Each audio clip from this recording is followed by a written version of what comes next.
A leading Democratic congressman settled a wrongful dismissal complaint for more than $27,000 in taxpayer funding after he allegedly fired the staffer because she would not succumb to his sexual advances, according to a new report.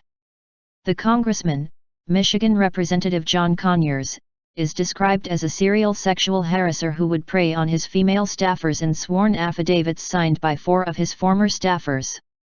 BuzzFeed News first reported the bombshell allegations and accompanying settlement after right-wing blogger Mike Cernovic provided the website with the documents.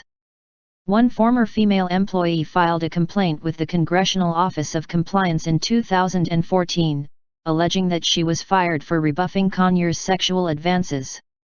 It was that employee who eventually received a $27,111.75 settlement in 2015.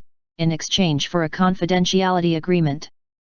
The congressman did not admit to fault as part of the settlement agreement.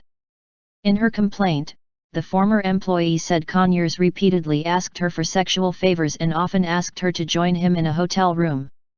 On one occasion, she alleges that Conyers asked her to work out of his room for the evening, but when she arrived the congressman started talking about his sexual desires, BuzzFeed reported. She alleged he then told her she needed to touch it, in reference to his penis, or find him a woman who would meet his sexual demands. Conyers regularly made sexual advances on female staffers and would ask them for sexual favors, according to the affidavits signed by his former staffers. Representative Conyers strongly postulated that the performing of personal service or favors would be looked upon favorably and lead to salary increases or promotions, one former employee said in an affidavit. He also allegedly abused taxpayer funds to shuttle in women with whom he had sexual relationships.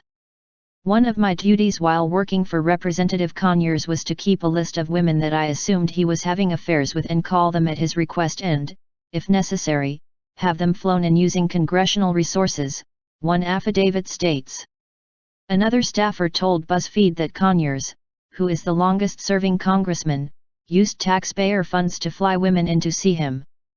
The bombshell allegations come just days after it was revealed that the Congressional Office of Compliance spent $17 million of taxpayer funding on harassment settlements, including for sexual harassment.